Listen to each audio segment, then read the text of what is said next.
Welcome, everyone. My name is Danny Ross, and you're here for week three and the beginning of our Genesis cohort. So, we started 2 weeks ago with our core AI training, and now we're going to introduce those concepts that are unique to each individual persona. We're going to step through, and the focus of this particular training is, of course, AI use to digital sovereignty. And we'll be talking about all of these different key topics here. Let me introduce my co-host. His name is Joel Hill. And Joel, take it from here. Welcome, everyone. Hey, thank you, Danny, for the introduction, and thank you to those who have joined us today. And hopefully, some of you were on the call last week where we had a great time, but this week is going to hit a little different. And so, we're going to start off. You look at the week three, we're kicking off not only our Genesis cohort, but we are going to introduce you to key topics this week that we're covering and kind of show you why that we're transitioning from theory and concept to actually building the foundation of something of your AI architecture to actual how you apply it. So we're going to give you all that in a short time of 3 hours, hopefully. And there's going to be a lot of information, a lot of concepts coming at you. Don't worry about writing them down. He has developed and created a workbook that flows along with all these topics. So you don't have to write down any prompts or topic or any other thing. It will be contained in the workbook. So I got a question for you. If your primary platform changed its rules tomorrow, could your organization, could you personally continue operating without losing control of all your knowledge? Think about it. What if Facebook went away? Let that question sit for a moment with you, because most people never ask it. They just assume that everything, all their data that's being curated by third-party applications they're connected to, it's always going to be available to them. And so most people don't think about that. And when they produce something, especially generating new content now with artificial intelligence. So we all use AI, some more than others. And the bottom line here is that this is not just about AI, it's about owning your own data. So that's what week three is about. So we're not really talking about tools, not really talking about features, we're talking about architecture. And let me give you a little background. I was part of an intelligence community for 22 years, and we learned something that the public is just now beginning to learn with the advent of ChatGPT and large language models, natural language programming, neural networks, and all those other topics that you hear. And we're going to introduce you to one called metadata and show you a little bit why metadata is the topic is near and dear to my heart. So what I know and understand about my background is that whoever owns the data or the product now, that they essentially, data is the new oil. The data, it's about data. And not only is it about data and content, it's about data about data. What does that mean? It means, well, are you able to trace back every product that you've ever created, everything you put out on the internet, everything you share? Are you able to trace back? No, because most of you have input that data into a third-party cloud architecture. And so it really is about a supply chain, your own personal supply chain. So that's what we're here today. So next slide, Danny. I guess that slide would be why this moment? Why now? And that's where we are right now in terms of why I'm so passionate about this subject. In 2024, I wrote a book called Eternal Secrets, which was a framework for applying the Berean principle found in Acts 17:11. The Bereans were people who studied the Bible, studied the Old Testament, and then when the Apostle Paul came around to their city, to Berea, they listened with all intent, but they examined the evidence. They tested every claim that he made, and they held fast to what was good. And so essentially the Bereans were the only ancient people who kind of validated that Christ was the Messiah according to ancient scrolls. And they did that manually. And I'm sure they used different tools, techniques, and models that they had available to them at the time, mostly parchment, pen, talking to other people. and then scribes writing it down, historical records such as, artifacts from the Bible. And so based on that aspect, I did some work in 2003, 2 decades before most people knew what a large language model was. So in that concept, I talked about metadata tagging, understanding data about data, and how it impacts digital production. So that's the importance of what we're doing, because I know that it does have large implications, because I'm a recipient of the National Intelligence Medal of Achievement for a lot of my work that I've published articles within the Defense Intelligence Journal in terms of transforming intelligence operators in order to perform in the new digital world. That was almost 20 years ago.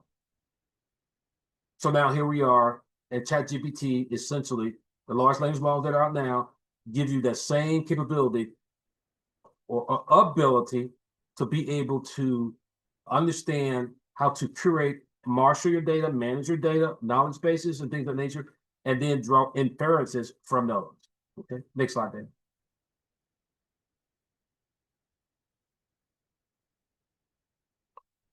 So let's talk about your learning journey today. What we have today is from understanding to doing. So in weeks 1 and 2, you learn what AI governance is and why it matters. And so hopefully those of you who were there, and if you weren't, the recordings are available. They will be available. Just reach out to any of us or put it in the chat. Could you go ahead and give them a little bit of a refresher on your key concepts that you started in the first 2 weeks? Because we do have some new people on this week. Absolutely, Danny. Thank you. I will. As Danny said, I'm going to talk to you a little bit about some of the key concepts that we talked about in the first week and why it's important. So here's the week 1 and 2 foundation. In the first week, as I said, you learned about the concepts of artificial intelligence, what it is, how it was used, and how it should not be used. And so we also, by personas, what we mean by persona, or the person or the organization, you are a content producer, you are an artist, you are a minister, you are a public official. So those roles, and Danny's going to talk about that a little bit in the framework that we use, in terms of telling the large language model, telling the AI who you are, so that the AI, instead of making stuff up, can go out and say, okay, I have all the information I need to know about a person or an organization that's acting as a director of a nonprofit, because the AI understands that the large language models understand it. So that's what we taught in week 1 and 2. Now, week 3, we're going to transfer that a little bit, and we'll talk about how to build those frameworks around those particular personas with artificial intelligence. And so the transition is, we're going to show you some models that we use. Danny's going to talk a little bit about a model that we have called Ask and Jarvis, which are our curated trademark models. But how we built those models essentially is what we're showing you. And so even if you don't follow us, what this will do for you is that this presentation right here would allow you to go back and build an AI audit. Now, it's going to take some work. I mean, this is the boring stuff behind artificial intelligence. This is where the, I guess, sausage is made in the factory. But that's the end result. But what we're showing you today is how to build your own back-end framework, how to define your risk, where your data actually lives, how to do prompting, and then, of course, building security around it. Did I answer that question, then? Okay. Absolutely. Thank you. Okay, next slide. And so now we're going to transition because of that.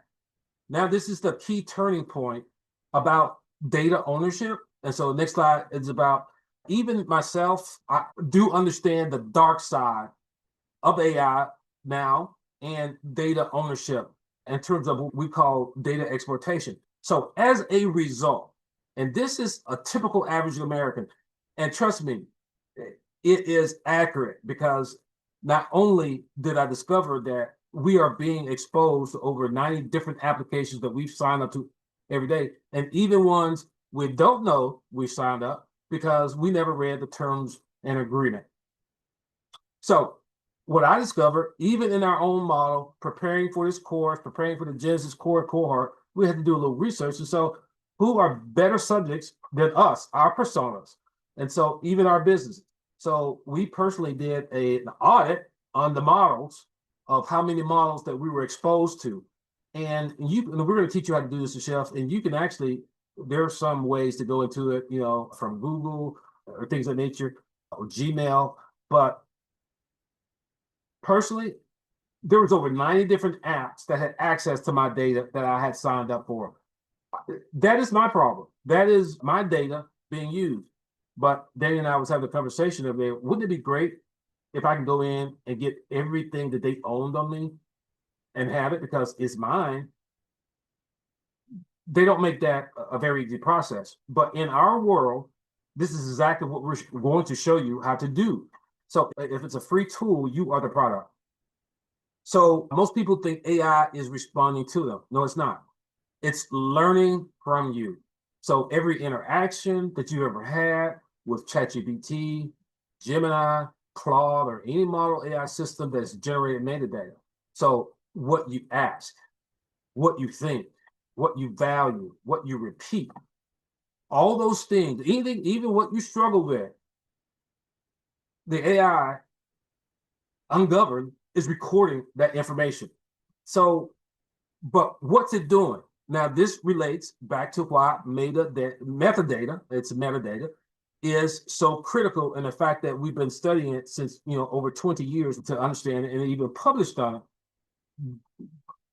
What they want is the data about the data. That's where that's how they remarket and rebrand and retarget you, because they know where you are, where you're located, where you eat, all those pictures you take of food, all those friends you tag. I think they know you a little better. So that metadata, structure becomes a pattern to them. It becomes training signals for them. This is not a conspiracy, no. The whole digital environment was set up, that's how it's being set up, and that's what is happening now. So we're not trying to alarm you. We just want you to be aware that, okay, it's happening. How do I take control and govern and manage what's out there by me? So for us, the question I would ask, when was the last time you read a terms and service agreement before clicking accept? I didn't, but I will in the future. And in terms of every interaction that I ever have with another app, I'm going to be sure that I know how my data is being used. And so most people think that their data isn't that important, but it is. And once you understand that, you're able to better fine tune your architecture and understand that the data that you create is yours and that you own. And that is the biggest monetization capital. It's not the AI tool itself. It's how you use the AI tool to manipulate, organize, manage, and transform what you already have.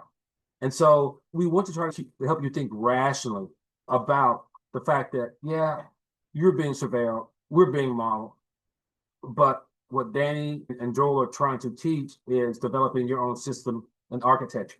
So up until now, you've been learning how to use AI, and that's why this week is very important. We're crossing a threshold from just prompting tools. We want you to have control. So this is the governance shift. Week 3 is very important. And we, as you all know, we always talk about when it comes to releasing AI type content that we generated, our model reflects a human in the loop always. And we are going to talk a little bit about that, how we actually have built that into the AIW workstation, into its actual chip, its brain in terms of how it thinks, to never release something. And so we have 2 modes that we've integrated called Ask and Jarvis. And Danny's going to talk a little bit about that. But Ask mode is just like talking to regular GPT. It has all access to GPTs. But the Jarvis mode is more an agentic aspect, and where you can have be or do or create or whatever you want. Next slide, Danny. So I think what we have here is something that we need you to understand. Is summarizes everything I just said before in terms of what we mean by owning your own data. So because you're being modeled, it's exploitation. And because you are using third-party platforms, you're digitally sharecropping, because a sharecropper doesn't own the land that it's working. So those two concepts, yeah, they're pretty strong. We don't own the land. So these are the concepts. They're not just emotional labels. They are descriptions of how all modern digital economies are now functioning. If you're in business, if you curate stuff, if you have intellectual property you want to protect, well, you got to have a system, and you need to be able to govern that system, and you need to be able to trace back. And so in our ecosystem, we're able to do all those things because we've mapped out the process. We understand the importance of the underlying tagging of that data, how to organize it, how to manage it, and things of that nature. So here's the thing.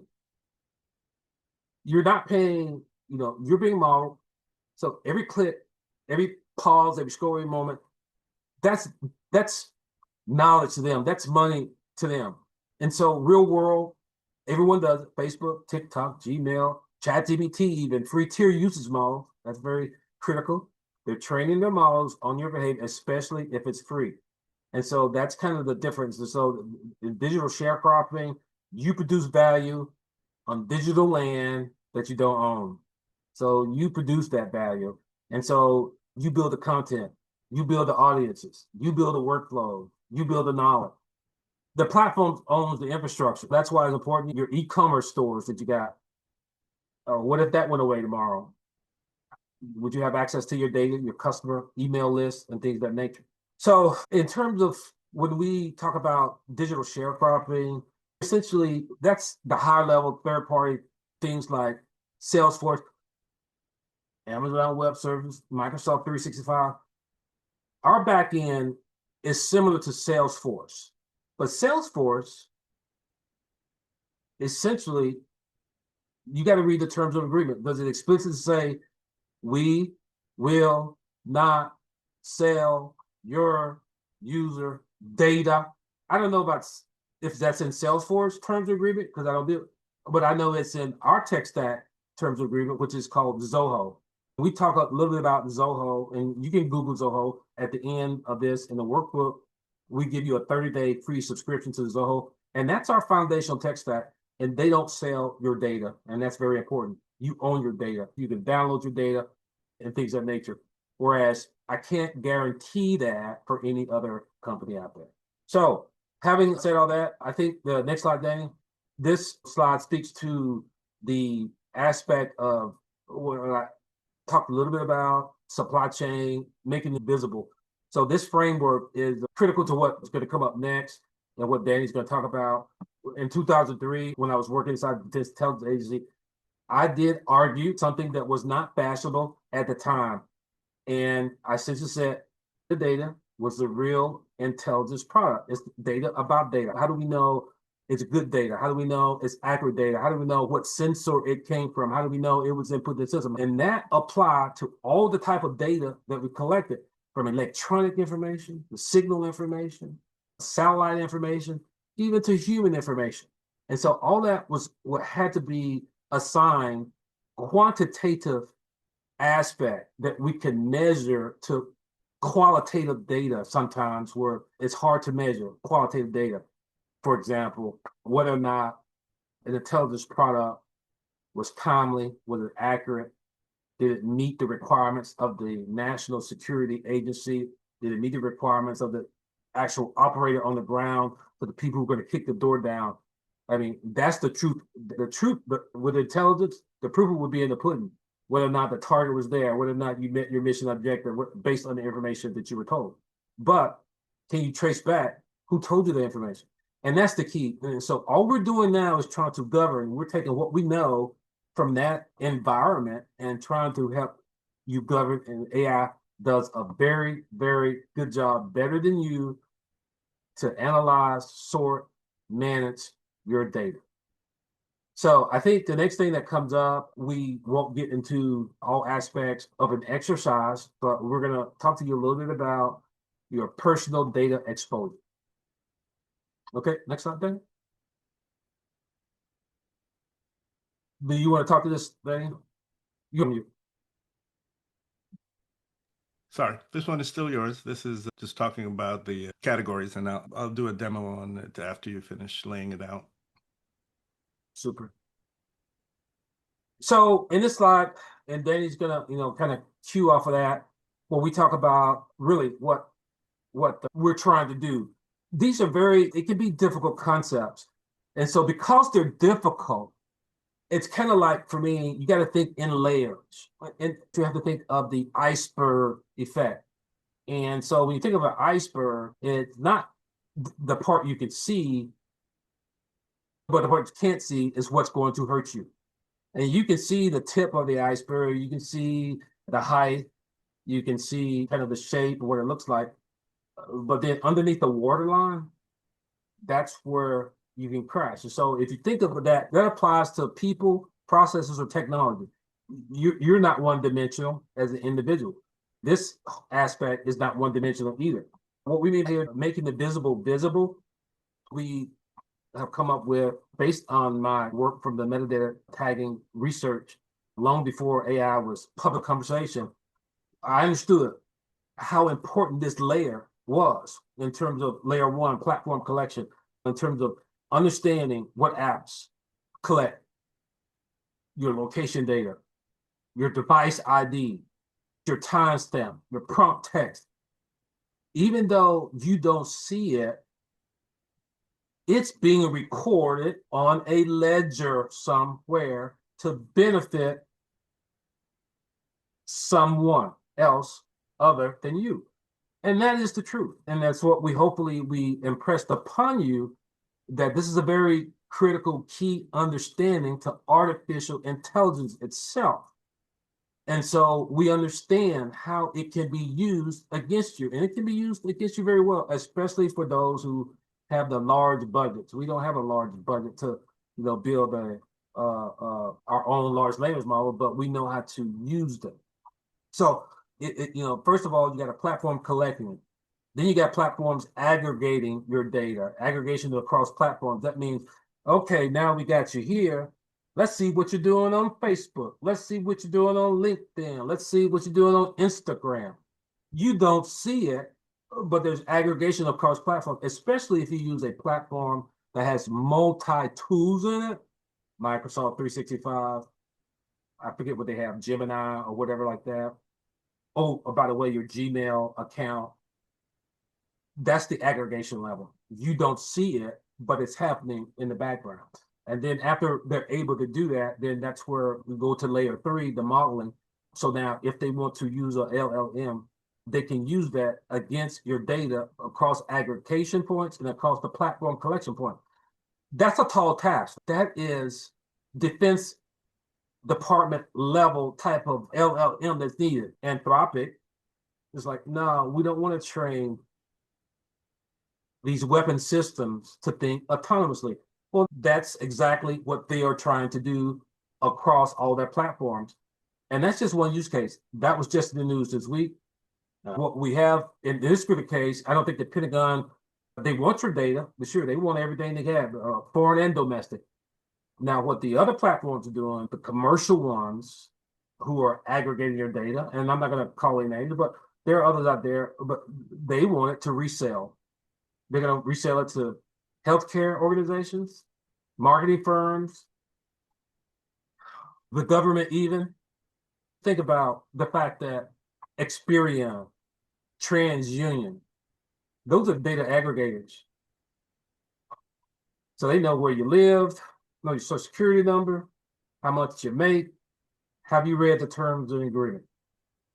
So having said all this, again, not to be fearful of artificial intelligence. No, we're teaching you how to govern it, how to train it, and how to make it work for you. So the risk is not the usage itself. And that's why you got a lot of AI hype out there, Facebook, LinkedIn, whatever. There's everybody and their cousins are now calling themselves AI trainers or whatever. There are very few who are talking about the ethical use of AI to govern AI, to control AI. The rest of it is just hype, make money, make money, make money. Sure, if that's what you want to do. We don't train you to produce cute cat memes for TikTok.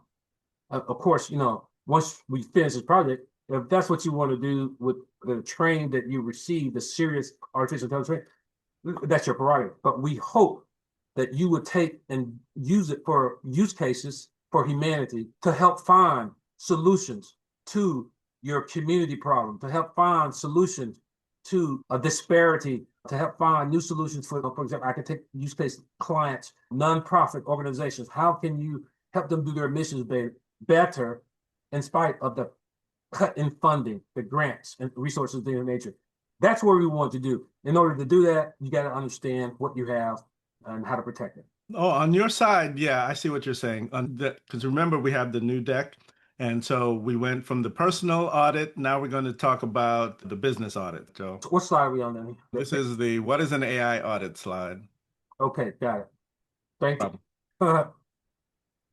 So now we're talking about, what's an AI audit.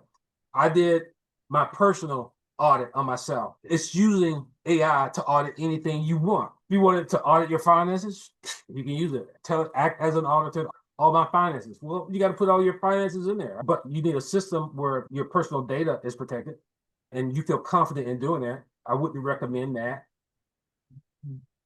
in a free GPT account. Yes, we do. We have the AIW workstation. You'll be given in Zoho. You'll be given those tools in the workbook. So they are available to you, but that is our tech stack, and that's what we use as a digital transformation agency. So an AI audit, though, is nothing more than a safety check before turning on a powerful machine. So it's almost like walking around an airplane. When you get on an airplane, you see the pilot walking around kicking the tires. That's an audit. It's an investigation. That's a checklist.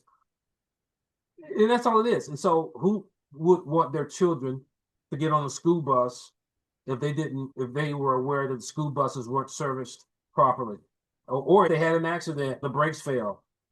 Well, there's an audit, there's an investigation, and I hope you have the data to show that you maintain those records. And so that's just a small use case.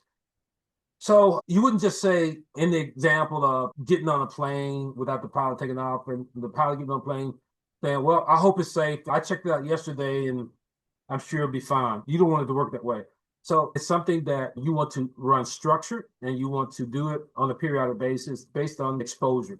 So here's the thing. If you can't answer some basic safety questions, you're not ready to turn on AI. Let's just say, what information, when you do an audit, what information does this AI touch? If you bump that up against your nonprofit donor information, it's going to touch a lot of touch points, volunteers, past event raising, or things of that nature, whether or not you're fulfilling and meeting your mission. And so all those things will help you do an AI audit if you have to do an AI audit based on a person or persona that you want audited. You need to tell the AI that. And so Danny is going to go through the type of prompts, how you make the large language model respond to you so that you can have accountability in your risk inference supply digital chain, accountability chain. The bottom line to what we teach is boring because it involves structured thinking. And that's why, again, military, accountability, risk, we understand that. And so we know you have to govern every layer because there's decisions at every point, from the tactical to the operational to the strategic. Each one of those layers for me had implications based on where I was. I've been at all three. At the tactical level, means on the ground, sleeping in the dirt with the army, providing intelligence on the enemy who was only 40 miles away. Whereas the operational level is like, okay, now I'm reporting back to, let's just say, the use case to Maryland, state capital, to the governor. Hey, governor, we're watching the enemy. And we'll get, that's fine, keep up the good work. And then the governor, he's going to go up another level. He's going to operate, he's going to talk to the president. My troops are here, here, and here. They've done this and that. And I can report back the status of forces. That's accountability at different layers, but it has to run not only vertically, but horizontally. How do you do that? So you have to structure your audit to be able to answer those questions But we do that, or we have a session where we do an AI audit. In fact, we're going to take you through one of them we're working right now with a real life use case of an example of a commercial contractor that we are working with. So that is what an AI audit is, nothing more than your self-governed embedded checklist that you have created to manage how artificial intelligence touches every aspect of your life, whether or not it's personal or business. Because and now, as you all see, it's all intertwined. Because even though my wife is my wife, she has a persona as a government director of a nonprofit institution, so to speak. So what she learns in our class can be applied to her work as well. And that's the key. So I want you to start using AI personally as well as professionally, and we're teaching you how to do both at the same time. Okay. All right. So I have my name on the first slide I speak on. This is, you were wrapping up, you were pretty close to finished. This is the Bayesian risk classification model. You just wanted to continue on your topic here? Yeah, I'd be glad today. So again, a lot of these slides are in here, and we teach this in depth in the live sessions. And so some of them, for the convenience of this session, we don't really do a deep dive in, but we give you exposure to them. And again, we talked about the Bayesian risk classification model in weeks 1 and 2. And all Bayesian is about, again, we'll go back to it, and you don't have to write this down because it's going to be in your workbook, and it's also in week 1 and 2. But the frameworks that we use work best when you own your own data, because that's where you start with the priors of your artifacts. Let me just share the fact that the adoption rate of artificial intelligence has been heavy in banking and finance, healthcare, and some other regulated industries. But I can tell you why banking is heavy in banking. Because they own archival data. Every bank that you ever had an association with, they know when you made money, when you withdrew it.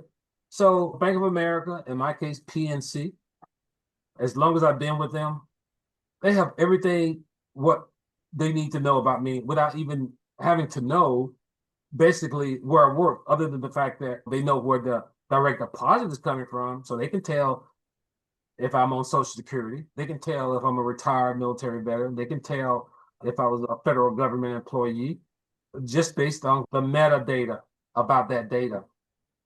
They ain't got to physically know, but they can infer and make assumptions about the metadata that's coming in. And so that's what we mean by Bayesian. It's like looking at the priors. And so that's how it's good to start with AI. So the banking institutions, they're like, hey, I can aggregate all this data I want to across the board. And then maybe I can turn all these low performing mortgages to people we sold homes with, low credit scores, and bunch them up into commodities and resell them, package them, to other vendors, but also mix in some good loans with the bad loans to kind of cover them. Oh, that's how we started the crisis bubble, the housing crisis. That's why the housing crisis collapsed. That's what they were doing. They were aggregating mortgages. And then at some point, they all failed because of the high default rate. Is that a good use of AI? I don't think so. I mean, it was manipulation of the market, and it was a very tough time for a lot of people. But again, that's because of the use case of how they aggregate stuff. So they have, if you have the data, you have the new knowledge, you have the order. And so Bayesian model, assigning a prior, and you can look it up, it's BAYE's Bayes theorem. The AI understands what Bayes is. And that's a model we used in the military way back, looking at the priors and then matching it up with new information. And that's all it is. But they assign an algorithm to it. The AI does that in the background. And if you just, nerdy like me and want to see how it works, just ask the AI to explain it to you as a 5th grader. Ask the AI to explain Bayesian theory to you as a 5th grader, and you will get that. And so without going into it, further, it's, the evidence you already have And I gave you some use cases in terms of, what you start with, your organizational policy, your legal obligations, your funding restrictions, your compliance frameworks. I use mission doctrine, but it's whatever your organizational culture stands for, your organizational doctrine, or whatever. All these are priors. This is data. These are artifacts that you need. You got to have your policies. You got to have your SOPs. You got to have all those things lined up. You need them in a PDF file that you're going to store somewhere in a SharePoint, like Work Drive or whatever.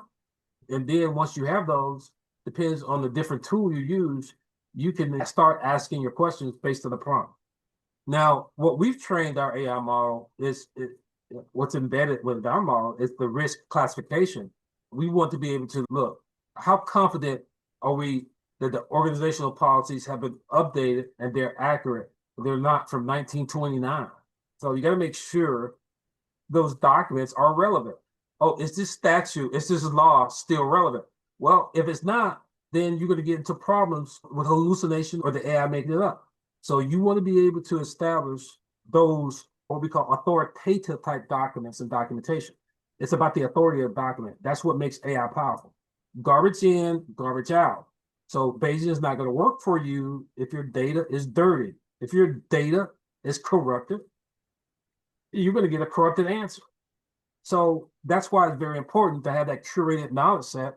That's why it's very important to have the human in the loop to make sure that that person is like, okay, these are the authoritative documents we're going to use with our organization, especially when it comes to highly governed type organizations such as nonprofits, ministry, veteran service organizations dealing with benefits, disability benefits, and things of that nature.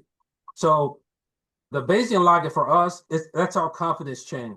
So I can guarantee you, I can almost say, for example, we are digital transformation consultant, and I can guarantee you, I wouldn't have any problem making this offer in public.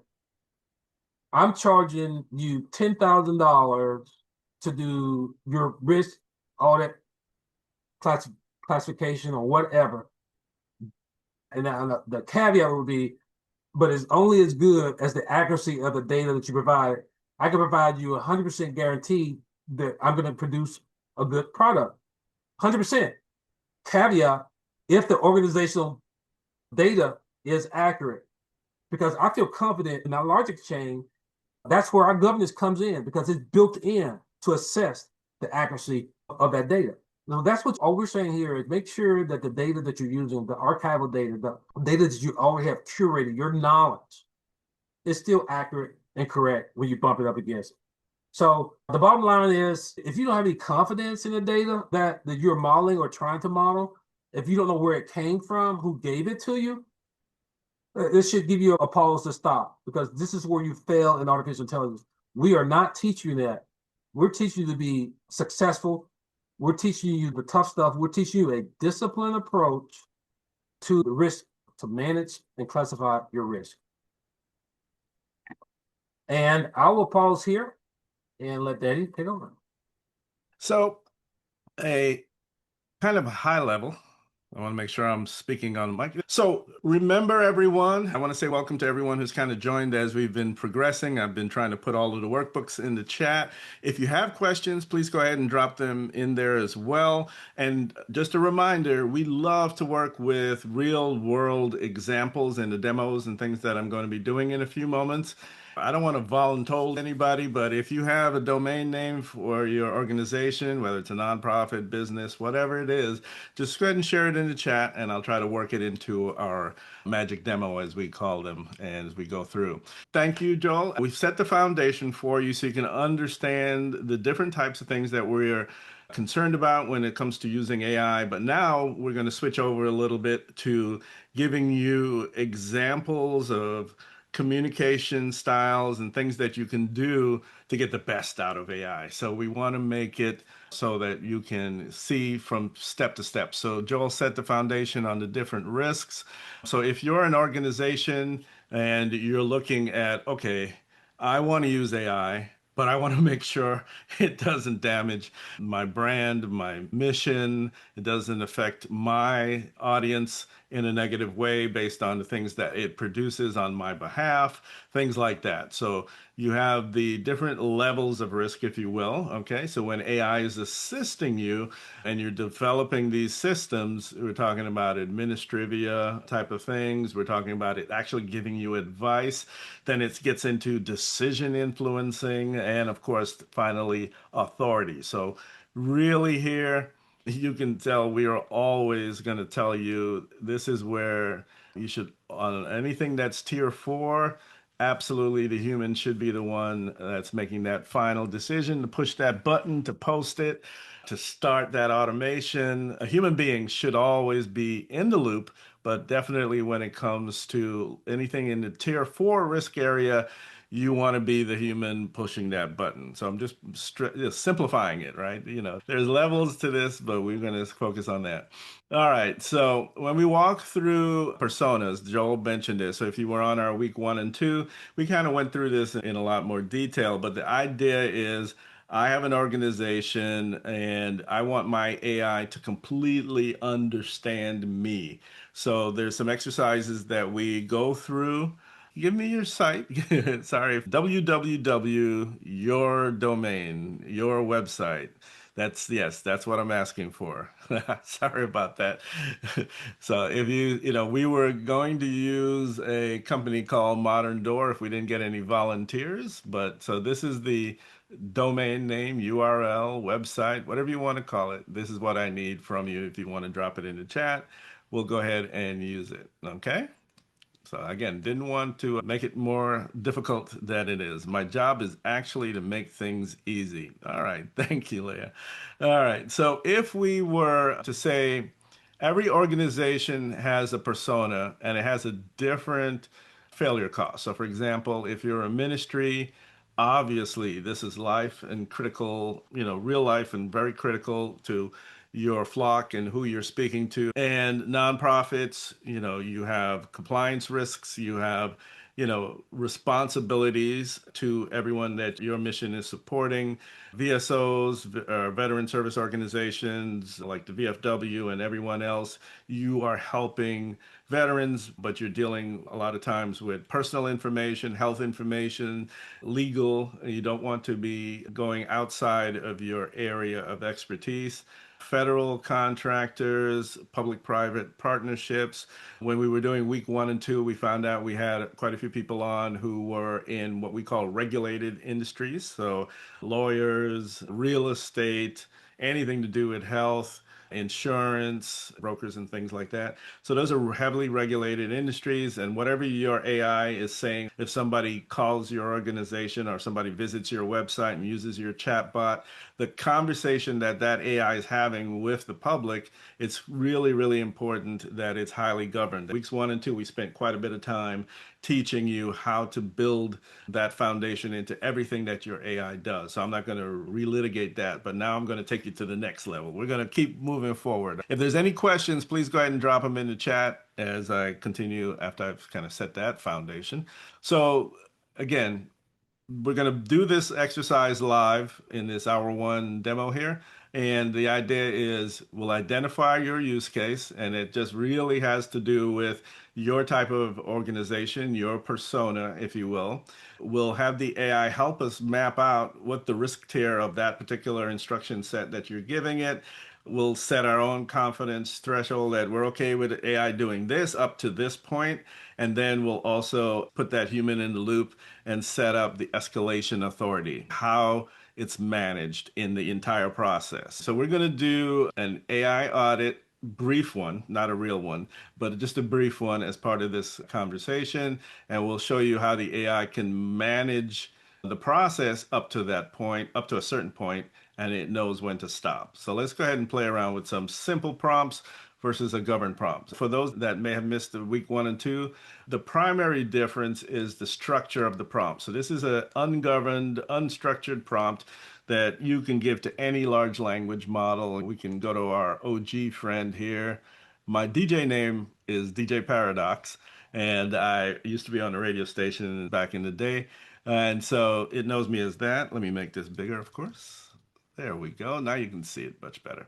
And I can give it a prompt that is really vague and say, hey, give me. Now, here's where I should have actually told it not to use memory. So, yeah, you can see what it's trying to do. All right, let me do that. I should have told it that because it's actually still coming up with a structured prompt. But what it's going to do is because it's well, I use AI every single day.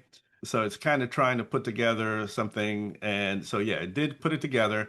It gave me, here's a structured board ready process you can set. Now this actually sounds good, but I'll show you in a second why it's not good. You can tell the AI that, hey, I want it to give me these steps. It's giving you the basic steps. It's giving you some information that looks pretty good. So if you were a nonprofit or any other kind of organization and you took this and ran with it, you really wouldn't be noticing that it's missing some key and very important things. So you can see where it's kind of not quite where we want it to be. You can see where it's kind of put together what we call an ungoverned response. It doesn't have anything in there about what it's not allowed to do. So if I go back to our prompt, we're going to use another version of it.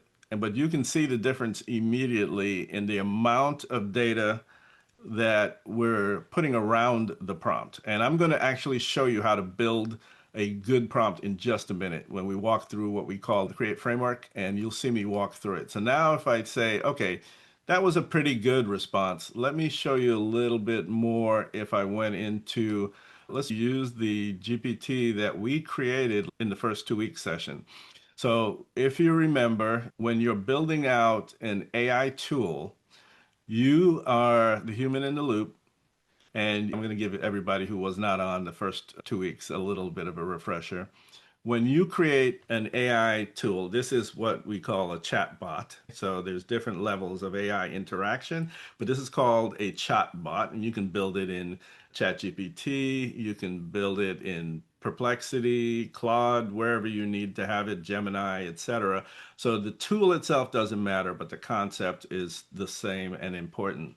You set up when you're building your GPT certain frameworks. And so, for example, of course, you give it a name, a description, and then you set up a prompt. And in the prompt, this is the kind of the governing instruction set for the prompt. You tell it what it's allowed to do not assume intent, do not infer authority. So this one is very well governed. We talk about risk in it.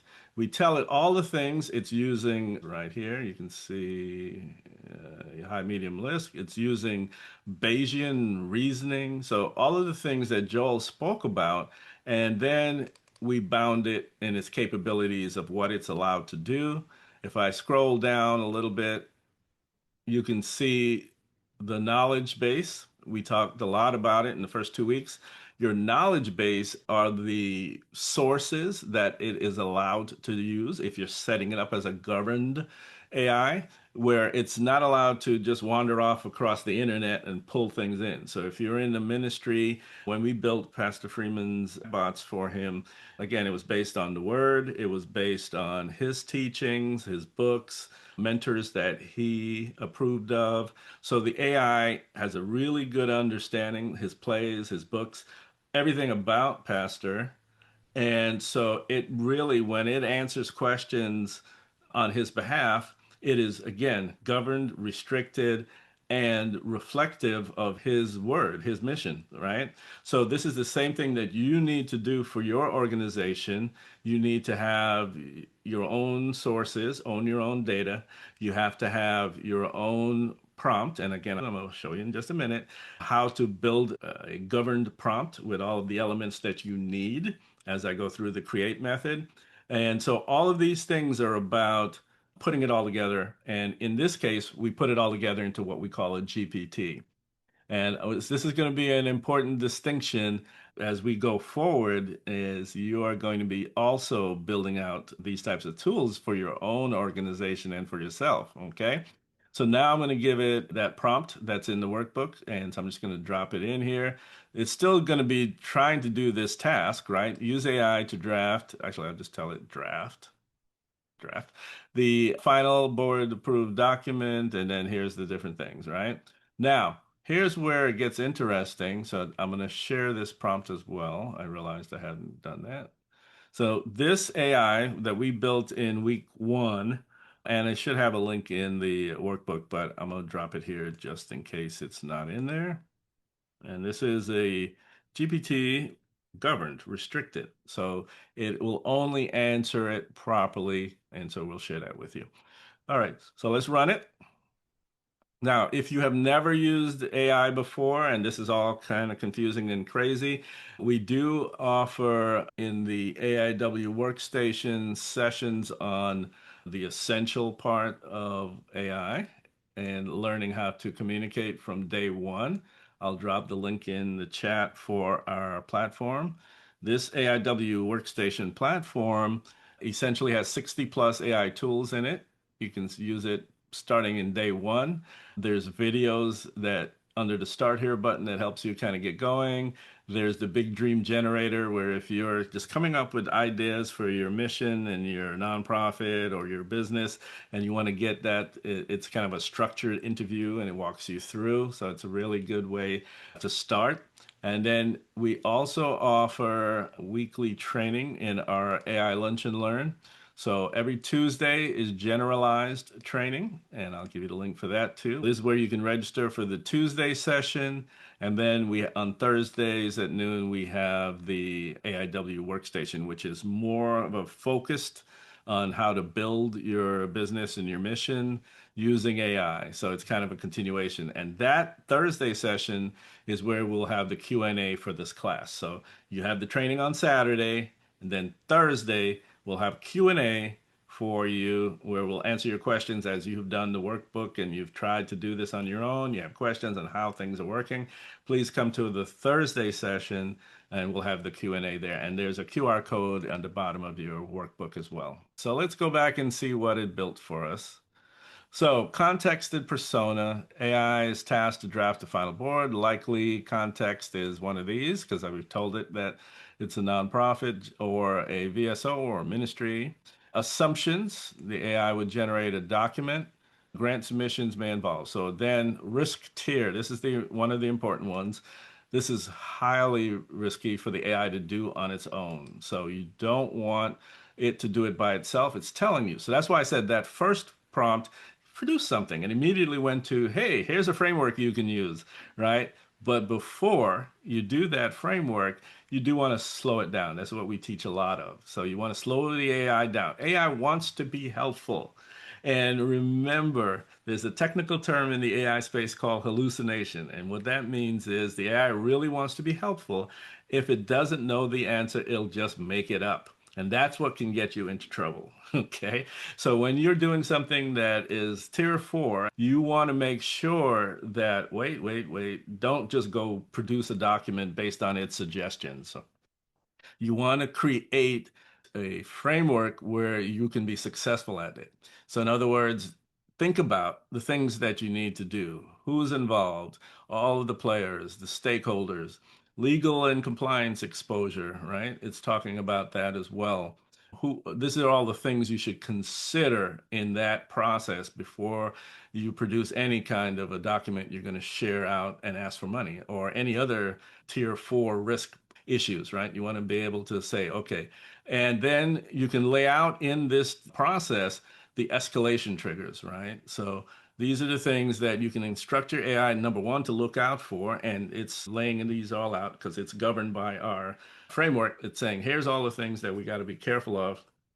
Then it gets into some technical, but you can see if you are reaching out as a public organization, especially if you're publicly traded, you have to think about these things, right? The political impact, economic, social, so on and so forth. You have to make sure that everything that you're doing falls under your own version of ethics and trustworthiness. So if you are building this out, you feed it in your guidelines of what you wanted to do into your knowledge base. You say, here's things that I believe. Here's things that my organization believes. And you lay all that out for the AI. So everything that it builds from there. So once you do this, by the way, yes, it's slow. It's a little, as Joel says, boring. But once you get all of this into the AI, then boom, you're off to the races. You're going to be rocking and rolling because it knows now not to do this, not to do that, but do this and do that. It's allowed to do that. And depending on the risk level, it's allowed to do these things. So this is what we're talking about. And then final audit, nothing goes out the door until a human reviews it. The AI can create the document based on your guidelines, and then it stops there and says, here you go. It doesn't actually email it to somebody until a human being reviews it, right? So, human next step, you're going to want to do these things as the organization. So, let me give you this thread, and we're going to continue to edit this thread. I'm not leaving this thread, but I'll share it with you so you have it as well. So, again, this is just using that GPT that I gave you with a layout, this framework for me. I want to create this document. What are my risks? How should I walk it through my organization? So AI now is doing that heavy lifting, right? If you've never done a grant request before, or if you never created this particular type of document, you do want to use AI, but you want to make sure that the AI is working on your benefit, right? And not producing something that is going to get your organization into trouble. So I'll pause here and see if all of that made sense. Anybody have any questions about what I just showed? Hey, Danny, while we're waiting for questions, I'm going to show you the power of the tool that you've created here. I took the liberty and ran the Vertegrity AI audit. And if you just want, again, it's just a draft, but these are the sort of artifacts that we can help you with or show you how to do it yourself. We could do it for you or we do it with you. So if you just want to talk to that 1 minute, and then we can send her that link. I'll put the link in the. Hold on a second. Let's see. All right, hold on.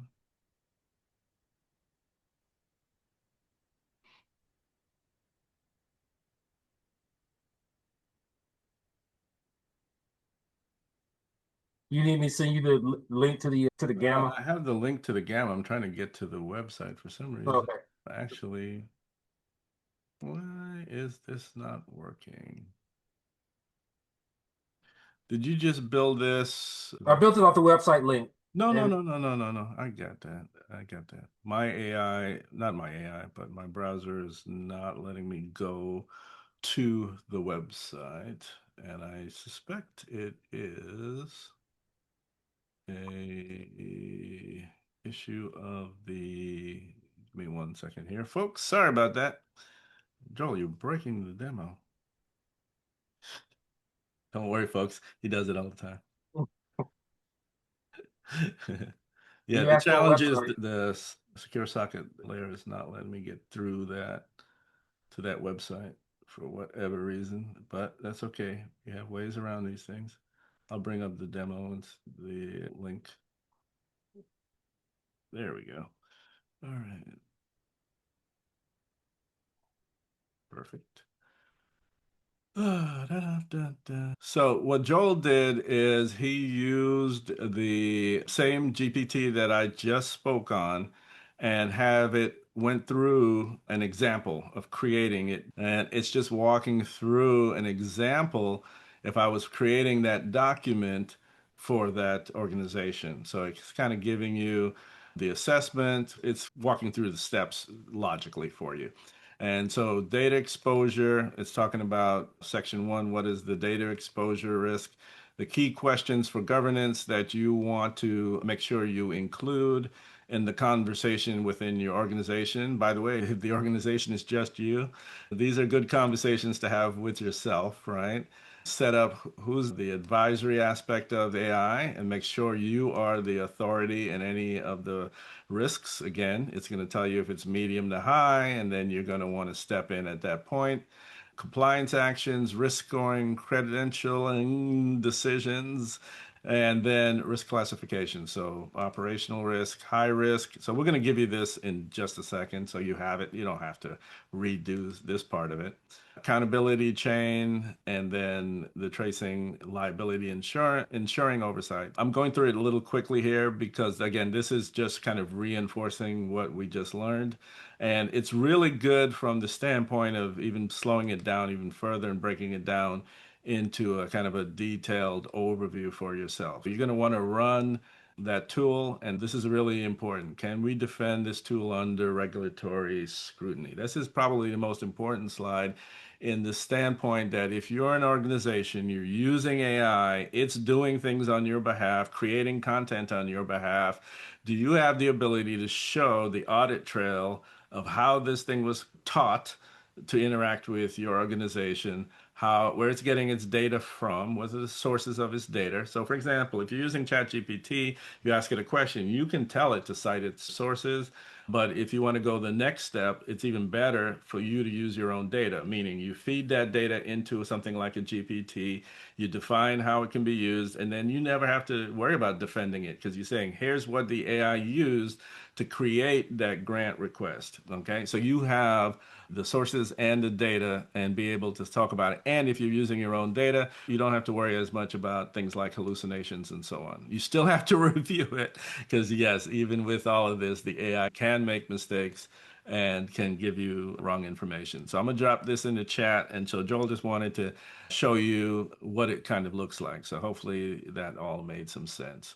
I'll keep rocking and rolling here. We just talked about that literal document helped us kind of visualize what you want, right? From that expected output from the first demo. You want to see the risk tiers. You want to have identified who the stakeholders are, your compliance, exposure, your confidence. This is what that last slide was about, right? How confident are you that if there's an issue, you can defend everything that's in that document that the AI helped you create, and that as you're building it, you have all of the escalations covered. And final note, AI does not approve itself, right? This is governance, okay? So it's not about prompting, it is about governance. I'll just run this really quickly. I'm not going to take too much time on it, but this is just a second example.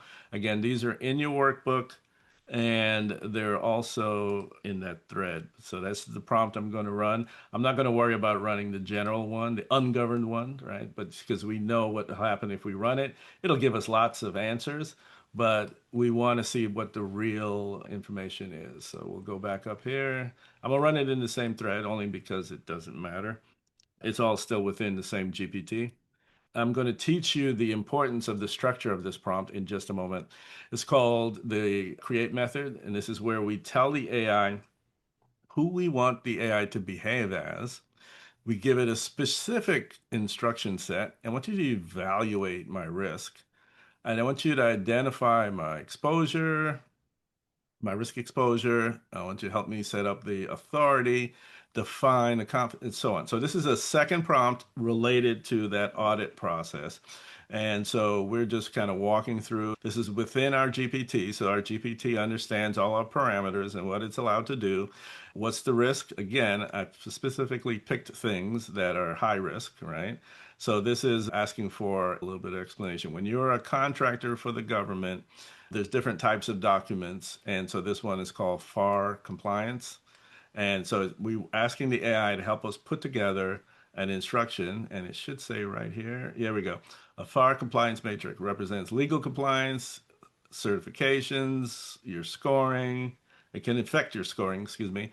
And if you screw up, it can trigger False Claims Act because you have inaccurate data. That's why it's a tier 4 risk.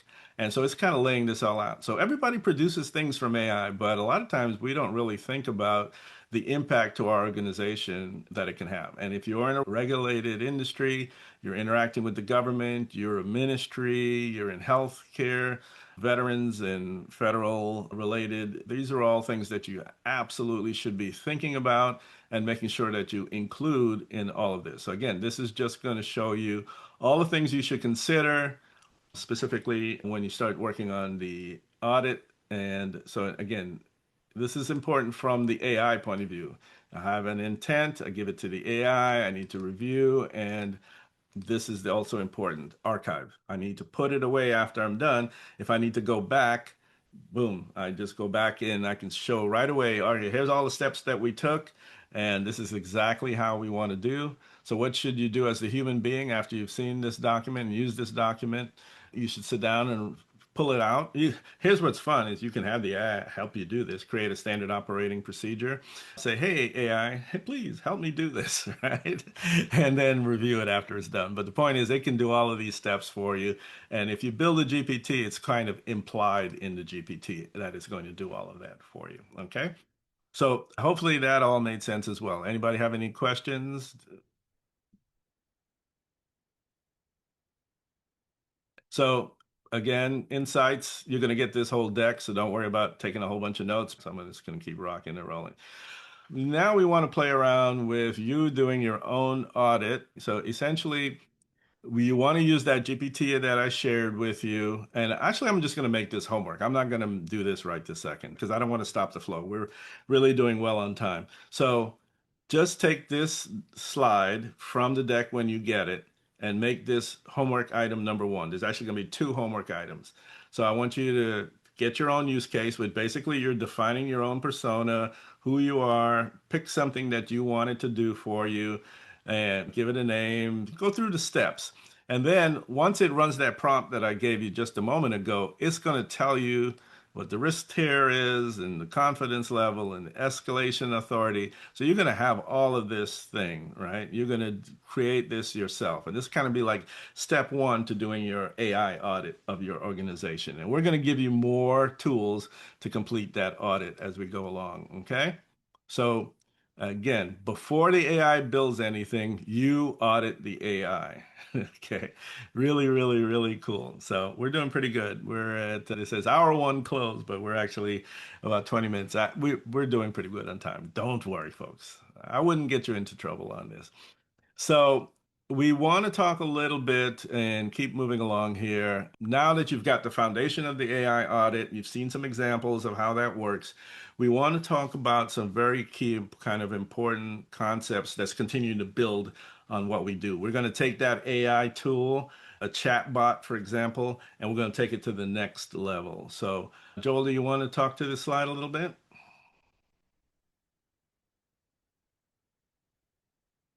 Oh, Joel. Sorry, I was on mute. Yeah, I figured that. So Anyway, yeah, good. we're talking about the three operating modes. Yeah, and then I'll get right into a demo of them. And Okay. by the way, just from those who are wondering, when are we going to take a break? After I do this next set of demos and examples, we're going to take a break. So we'll be right in kind of like near the halfway mark of our training, and then we'll take a break. Okay, go ahead, Joel. Okay, thank you, Danny. Danny did an excellent job in explaining the different layers of the AI audit and the model, and we've shown you actually a use case that we're using and an actual use case that we got. After our talk, I would like her to come online and share, if she had a chance to look at the document, hopefully she will have a chance to look at it, and then just share to see how accurate or did we miss the mark, hit the mark, or what needs to be improved in a prompt that we ran against her. And that's just one level. It can go deeper, and that's why we wanted to make sure so that's just a draft, but it can be improved upon. So before we do that, I'll take a couple of minutes to talk about the operating modes. And these operating modes that we have developed, we have compartmentalized those into our chat GPT thread, as well as the operating system for the actual AIW workstation. So that's our tech stack. And so we've already embedded that. But what we're doing, we're tracing back what we're showing you, what we've done through bots and agents. We're showing you the manual process, how we actually built it. So what that means is we're teaching you how to fish at this dashboard. We're showing you how to do it. We're giving you thousands of dollars of value right here in terms of doing AI audit. Danny said something very important, and I wrote it down for any organizations, especially if you are in those high risk modes, those tier 4 organizations where life and trust matter, in those highly regulated industries. It did that because it was in the healthcare industry. Well, I can't think of any higher level of a touch point than the healthcare industry because it's highly regulated. You got HIPAA compliance and things of that nature, and then other rules, GDPR, all those sort of things apply. So you want to make sure that those things are covered. We've distilled this down to 3 modes in terms of every interaction is going to fall into one of these 3 modes. Most people are stuck in mode 1, where they're using ungoverned AI, ungoverned free chat GPT, Gemini, Clark. What you're saying, you may think it's governed, but again, unless you train your knowledge base and database the way we have. And so that's mode 1. And it is not trying to disparage anyone, but a lot of the AI marketing hype personas that you see out there selling AI certifications or things of nature, it's mostly geared towards sales and marketing. Yeah, I mean, you can use those free tools out there. I mean, I want to use the use case of a food truck, but even still, that's regulated through your county, state, local government. But, yeah, if you got a food truck, government AI, maybe a little risk. I'm just saying, I'm just using those use case. I could be wrong. But what we're saying is most people in that mode 1 are not going to be too concerned about it. But if you're in mode 2, where, now you're starting to build something for a tier, high level tier use case persona or organization, what we've done in the ask mode, which is in the advisory AI, it's just like a GPT. We're using that right now. What Danny has used, that's the ask mode. But we've trained it to be role defined. What does that mean? Role defined. And so we told it, when you are acting as a federal contractor or procurement officer or acquisition officer, there's certain domain knowledge that applies to those industries, whether it's the federal acquisition type requirements, type document, those things that apply to the certification of systems, the SOC certification, all those things come into play and have to be considered. Before you use AI in those higher tiers, make sure you train your AI, make sure you train your model. And we've done that through the ask. And then obviously the Jarvis mode is more like the agentic kind, the one that can build a product or generate a response to an RFP or grant or contract based on what? Your curated data. And so because of that, you have included, as Danny showed you, the brains. Danny showed you the thread, the chip. When you went into that back end of that GPT, that's nothing more than an algorithm that we've created to respond to those high-level tier use cases. So we are focused on that. And so the AI must perform those tasks. And so we're confident that it's not going to hallucinate. And so we can say, no one can be 100% sure, but there's always some unknowns. But I would say 98.99% positive that if the data is accurate, that you put in there, your role is accurate, it's defined, we got the industries that you're in, who's responsible, who's accountable, who's concerned, who needs to be involved in your organizations for all these type of decisions. And we're, just from a general task such as onboarding a new employee, you want to automate that. Yeah, you can, but will AI hire that employee too? Well, that's you don't want it to do it. You want it to stop right there before you make the offer letter. So that's just an example of the use case. So between ask mode is just like, you're doing your general research. The mode 3 is the Jarvis mode, and that's the governed execution.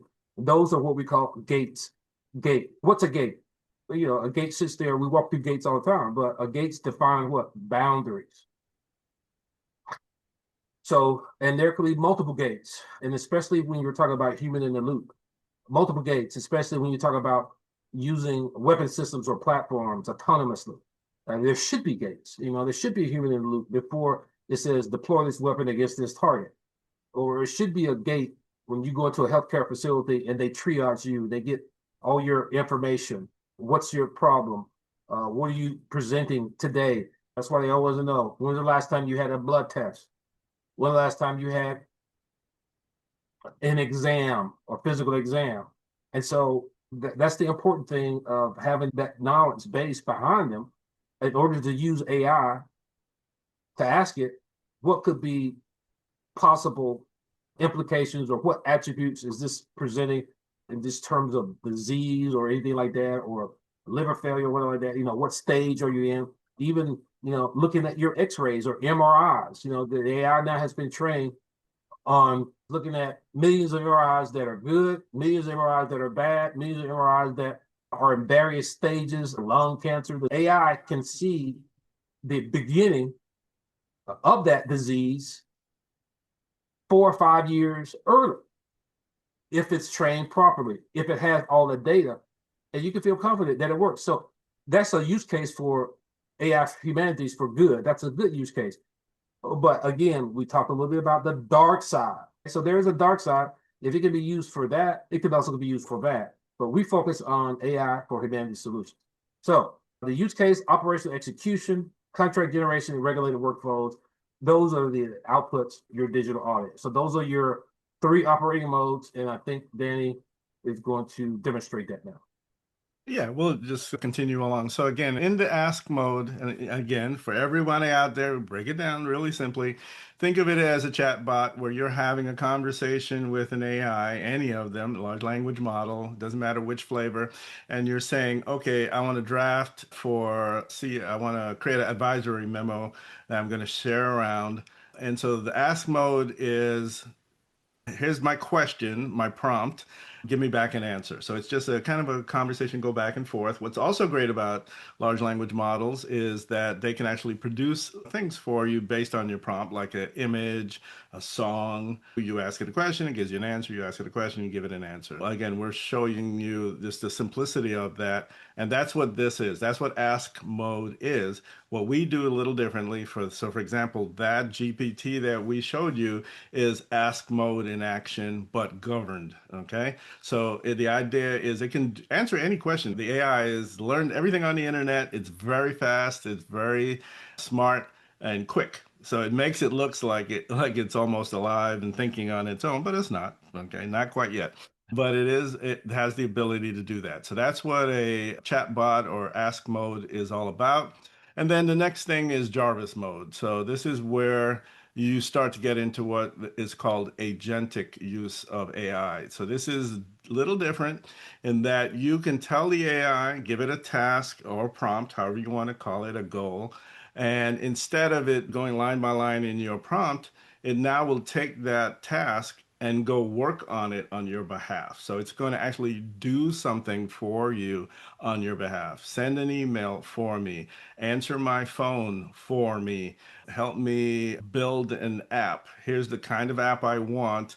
I don't know anything about generating an app, but it basically will allow you to take that concept and generate that whole website, that whole mobile app, that whole thing, where it's kind of just going off on this concept. I love that part of it. Okay. In Siri, you can ask Siri a question and it kind of can do some things, but they're building in Gemini so that Gemini can become an agent for you where it knows all about you because everything is on your phone. And then it goes ahead and takes care of doing that particular task for you. So that's what we mean by agentic AI, where you give it a task. ChatGPT can actually shop for you. It can go out to Amazon and buy things on your behalf. So there's new tools coming out every week that are agentic in nature. And our point here is those are great for maybe personal tasks of certain things. But if the agent is going to be doing things on your behalf, it needs to be very well trained, regulated, and governed so that it will follow these. What's its authority gate? It needs to understand risk. It needs to have a complete approval workflow. And you need to have that audit log so you can prove that the AI didn't just do this on its own. You approved it and you know that you approved it to do these tasks. It's not allowed to do anything else. That's where the audit log comes in. Okay. These are just some examples. So if you were a federal contractor and you're talking about personas, only the chief operating officer can authorize something that's a risk of 9 or 10. So the approval chain is it goes from an analyst, the person that's collecting all the information, it goes to the CO, And then it goes out to the contracting attorney who hits that final button after you've gone through everything. You're a nonprofit developer, a development director. Again, same thing. A lot of letters and things here, but obviously DD is development director, ED is executive director. And the same thing here with general counsel. Again, a legal space. You can create a contract clause. The AI can help you create a contract clause, but obviously this is a 10 out of 10 risk. So definitely the AI should not be submitting anything, a brief or anything on your behalf. You shouldn't do that, period, if you're in the legal space, by the way. But I'm just letting you know that you want to have complete control over what gets into that final contract as a human being. Okay? So I'm going to stop it here and we're going to take a break. Joel, do you have anything you want to talk about just before we take off to the break? No, only I sent Miss Kelly, I believe, the link to the document. And if you can bring her up and just let her see if she has any comments, and then we can close out, take a break. Hi, Miss Kelly. Hi. Hi. So the company does not do healthcare. Oh, that's not your company? It is my company, but I don't, did you spell it correctly? I think that's I used the link that you sent, vertegrity.com. I think there was a problem. That particular link, remember I showed you, I told you it was not working for me, and it's because that particular spelling does not have what we call a secure socket layer, SSL. So a certificate, it wouldn't let me bring it up at all. So I think there's definitely, so let's just, if you want to check the link on what we just used, or if you want to give us a new link, we'll be happy to continue Yeah. to work with you. But I think there's definitely a challenge somewhere in there. And usually it may be on our side. We may be not spelling it correctly. What, Okay. But if you want what to, space are you in, Miss Kelly? Finance and operations consulting. Yeah, that's still pretty much high tier risk area. Okay, thank you. and Okay. thanks for sharing. And we'll definitely, if you want to check and make sure our spelling is correct and so on, and we can absolutely keep working your as we go through the rest of it. So we're going to take a quick break for everyone to grab lunch if you're on the East Coast, and then we'll pick this up. I'm going to start right after the break and actually walk through our prompting framework. You're going to love this stuff if you haven't seen it before. And you can use this everywhere. We've actually got an upgrade on the create method called create X. And so even if you have seen our stuff before, is new. All right. So we're going to be talking about some new things right after the break. I do have my little timer thing here. We got a And question. I'm going to show you here. This will be on the in neon. So 20 minutes from now, we're going to be right back. All right. All right, everyone.